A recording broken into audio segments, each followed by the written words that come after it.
Por lo pronto vamos al contexto del texto. Ya está con nosotros el profesor Antonio Álvarez Mesta, a quien saludo con mucho gusto, cariño y agradecimiento por su presencia. Gracias, profe.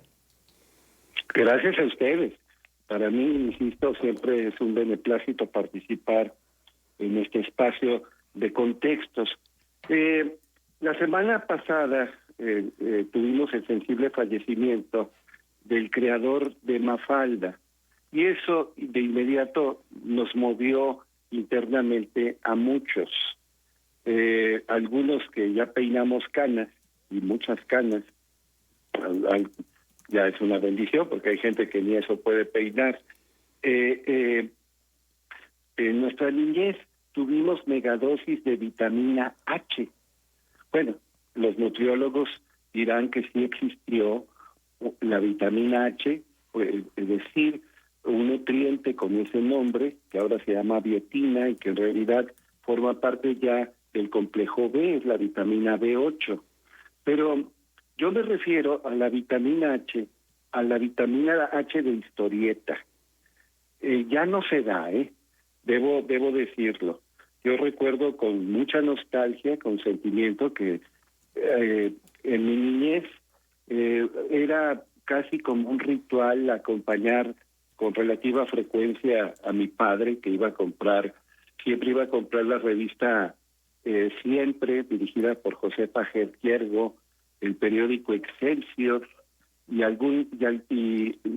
una revista sudamericana, Visión, a un puesto de periódicos que estaba fuera de un negocio que ya no existe, pero que también tuvo mucho impacto en la comarca lagunera, Chácharas y Juguetes, por la Rodríguez. Y a sus hijos nos permitía, mis dos hermanas y un servidor, nos permitía que compráramos cada quien una o dos revistas de monitos. Las revistas de monitos eran la delicia de chicos y me atrevo a decir también de grandes. Depende obviamente de la edad y de las preferencias. Yo me acuerdo que mis hermanas escogían la pequeña Lulú, Periquita, Archie o alguna historieta con personajes de Disney. Yo en cambio prefería cosas de superhéroes. Algunos superhéroes no eran americanos. Me acuerdo que tuvo mucho auge aquí en México Calimán, que hasta el grupo, el Radio Mairán transmitía la radionovela Calimán, y era, por cierto, la voz de Luis Manuel Pelayo, el legendario conductor. Claro, Y el de Sube Pelayo Sube. El pequeño Solín. Y me escuchábamos en radionovela, y de veras, la radio es diferente al cine, no digo mejor, mucho menos inferior. Es diferente al cine y a la televisión, porque el radioescucha se convierte en co-creador, en coautor, con su propia imaginación aporta elementos que los actores de una radionovela, por ejemplo, nos transmitía. Los chiquillos de aquella época intercambiábamos nuestras revistas de monitos. Entonces, un niño común y corriente, un niño de clase mediero, pues podía, sin exagerar, podía ver leer unas 15 revistas de monitos por semana. Las propias, las de la familia y la de los amigos, las intercambiamos, hasta nos poníamos de acuerdo, tú compra esta, yo compro esta, y nos las prestábamos. Oiga, profe, eso que se hacía fuera de las iglesias, ibas a misa También. y entonces llevabas tu bonche de cuentos que ya habías leído, entonces había una persona que te compraba, por decir algo, el cuento costaba 2 pesos, y entonces en lugar de comprarte los 2 pesos, que tenía que estar bien cuidado, te lo compraba 50 centavos, pero entonces ya reunías una cantidad de dinerito para comprar otro cuento extra. Sí.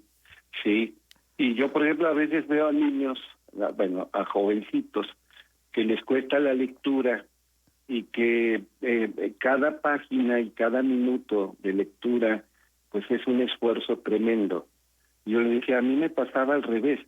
Empieza tú, si quieres, también con revistas. revistas tenían todas 32 páginas y de repente caí en la conciencia que iba en la página 24 y entonces me faltaban nada más 8 páginas para terminar y eso me dolía. Yo no quería terminar de leer aquellas revistas. Había también revistas que pretendían crear conciencia política. Me acuerdo que llegué a encuadernar revistas de Eduardo del Río, mejor conocido como Rius, la más famosa de todas, la que fue más relevante, aunque la editorial luego le arrebató el título y los personajes. Una editorial, Eduardo del Río, se llamó Los Supermachos, con Calzón y con Doña M y con Chon Prieto y con Don Perpetuo y hablaban siempre de política y hablaba de un partido único y del culto al gobernante y las mentiras que en cada época electoral se repetían. De otra ideología, de otro sentido, aunque ellos en sí mismos se llevaban muy bien, estaba Abel Quesada, se llevaba bien con Eduardo del Río. Abel Quesada también pretendía crear conciencia política y sin meterse tanto en la política, pero retrataba muchos hogares mexicanos, pues quién no se acuerda de Gabriel Vargas, sobre todo con la familia Burrón, que fue también una historieta legendaria. A los melómanos que hoy disfrutan la dirección orquestal de Alondra de la Parra, pues hay que decirles que ella es la nieta nada menos que de Yolanda Vargas Dulce, la escritora de más impacto en México. No es escritora de libros en el sentido estricto y convencional de la palabra, pero sí de muchas historietas, algunas para niños o de enfoque más familiar y otras más bien para damas, para señoras, para señoritas, historias románticas que luego se trasladaron al cine o a la televisión, como película, como telenovela. Pero ¿quién no conoció a Memín Pinguín? Que aquí en México nos gusta cambiar las palabras y lo convertimos en pingüín.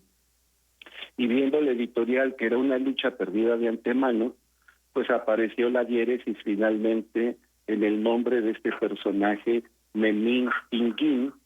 Pinguín es un pequeño pingo, un diablito, un chamuco. Yolanda Vargas Dulce le puso ese título de Memín porque su novio y luego esposo, el padre de Alondra de la Parra, se llamaba Guillermo de la Parra. Entonces era un con muchos diablillo. parientes aquí en Torreón, por cierto. Claro, Sí, ya estoy sí. entrando en razón. Sí, porque en algún momento la queridísima Ruca de la Parra nos platicaba Ajá. de la hacienda que había comprado Yolanda Vargas Dulce en Durango o en Zacatecas, no me acuerdo dónde, Uh-huh. y nos contaba el parentesco que había entre los de la Parra y el esposo de la famosísima Yolanda Vargas Dulce, que era la autora prácticamente de todos los Lágrimas y Risas, ¿no? Sí, el raro Tonga, el pecado de Yuki, María Isabel, Gabriel y Gabriela, Yesenia. Yesenia, Rubí, en fin, uy, cuántas historias de ellas no se convirtieron en telenovelas exitosísimas y hasta en películas. Yo me acuerdo que la empleada doméstica que colaboraba en el domicilio de un servidor cuando yo era niño, pues estaba muy emocionada porque iba a ver a Silvia Pinal en el papel protagónico de María Isabel. Uy. La historia típica, perdón, ya muy choteada, perdón por ese término, de la sirvienta que finalmente conquista el corazón de su patrón y se casa con él. Pero bueno, estereotipos al margen, sin duda alguna, fue una época que se fue para no volver. Y yo insisto que en todo grupo humano, no se diga los salones de clase, hay, por ejemplo, mucha gente que se parece a los personajes de Mafalda. De repente vemos una niña filosófica, una niña con una visión más profunda y rica de la existencia, y pues evoca de inmediato a Mafalda, este personaje de Joaquín Salvador Lavado. Pero también en todos los salones de clase y en otros grupos humanos encontramos un soñador como Felipe, o alguien torpe, ambicioso, ingenuo como Manolito, o otra niña con ideas muy políticas y muy estentoria y desafiante como Libertad, o alguien que se pasa de ingenuo como Miguelito, o también, y debo decirlo, no solamente gente muy jovencita, sino también señoras mayores que se parecen a la cursi y romántica Susanita, que para ellos el sentido de la vida es conseguir un buen partido que se case con ellas y tener muchos hijitos y vivir rodeados de lujos y comodidades. Pobre Susanita, creo que la historia no la ha tratado bien. Pero bueno, insisto, es ya un personaje que se ha encarnado una y otra vez. De hecho, Quino, él era un estudioso de la sociedad, era un testigo fiel, y muchos personajes los saca de gente que con la que convivió. Insisto, nosotros mismos, cada uno de nosotros conoce a gente que se parece a Susanita, a mucha gente, y mucha gente que se parece a Manolito o a Mafalda. A mí, yo recuerdo que hubo otra historieta llamada Fantomas, la amenaza elegante, que cada revista era un tratado de historia del arte. Lo mismo hablaba de pintura, que de orfebrería, que de escultura, porque Fantomas era un hombre genial que robaba, pero puros objetos de arte, y siempre eran retos mayúsculos, como desafiar los sistemas de seguridad. Por supuesto que no se trata de hacer apología del robo, el robo intrínsecamente es un acto malo, pero esa revista nos hablaba de mil cosas, todas interesantes que tienen que ver con la música clásica, con las artes plásticas, con todo lo que tiene un valor artístico.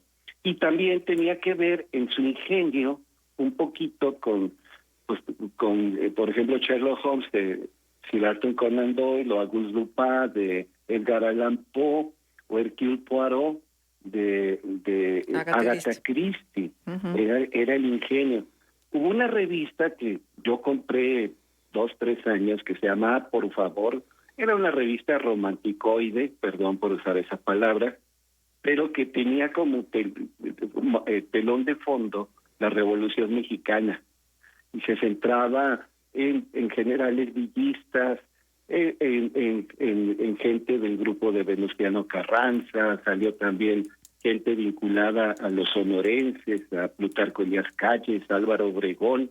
Entonces, era un revolucionario llamado Epifanio Montes, y Epifanio Montes pues andaba en la bola y queriendo aprender más sobre la Revolución Mexicana, y de una manera también amable, así como en una revista de historietas, pues muchos saltamos a la literatura con libros de Martín Luis Guzmán, de las prosas más extraordinarias que se han dado en México, la de Martín Luis Guzmán, y de Mariano Azuela y de otros escritores de la Revolución Mexicana, todos muy buenos. Me acuerdo esos 2 tomos gruesos de 1000 páginas más o menos cada uno, de la antología de la novela de la Revolución Mexicana, dirigida por Antonio Castro Leal en la editorial Aguilar, pasta de lujo y todo papel muy fino.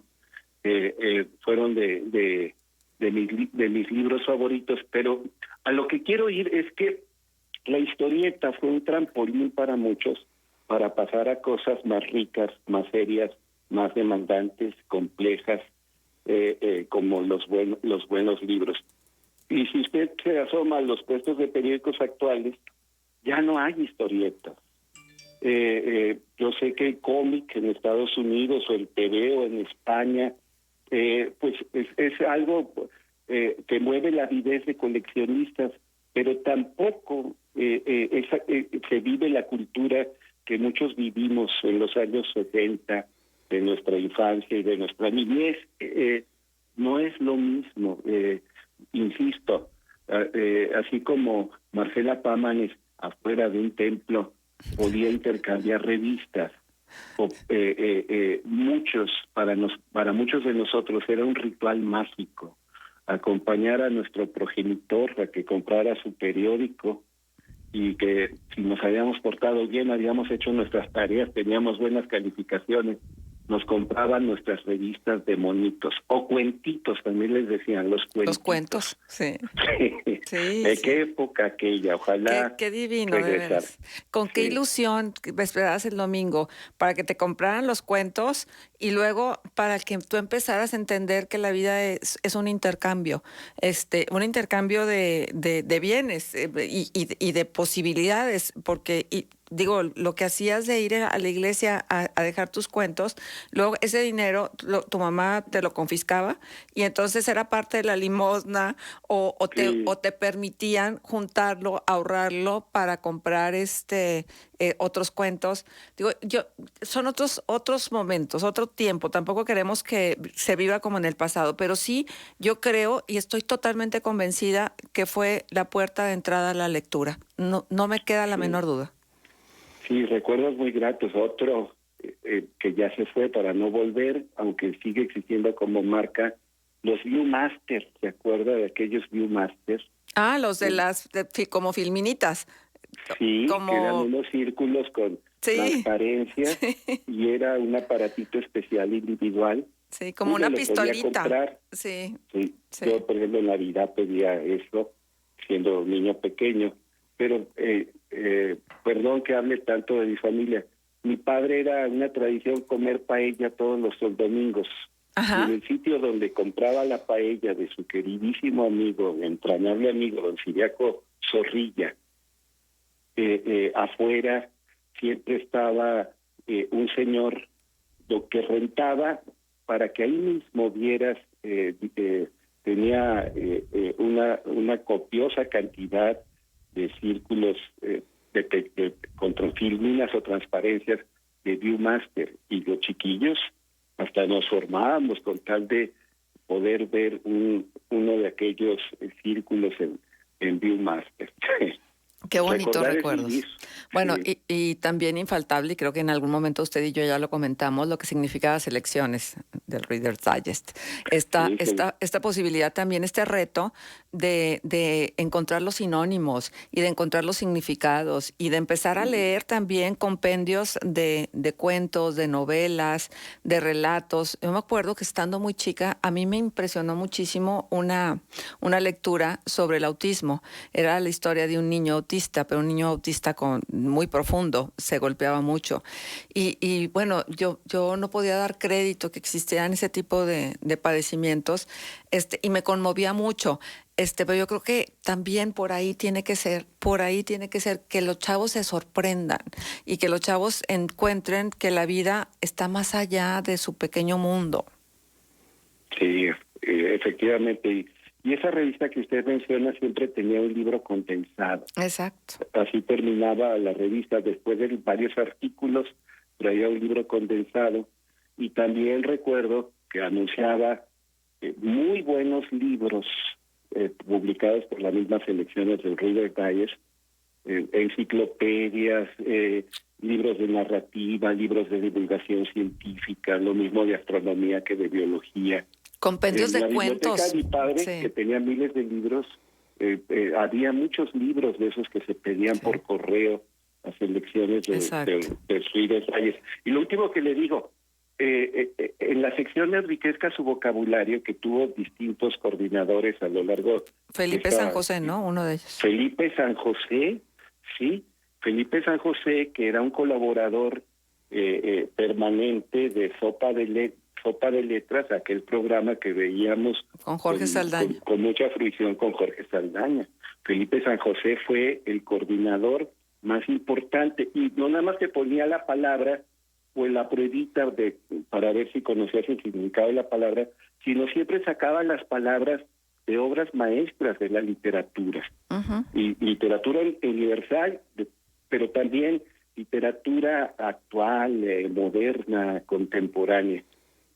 Pues sí, esas 20 palabras que cada mes sacaba selecciones, sobre todo en la época de Felipe San José, que siempre se sentaba a la derecha del padre. ¿Cuál padre? Arrigo Cohen Anitúa. Arrigo Cohen, sí. El hijo de Fania Anitúa, una mezzosoprano también memorable, duranguense.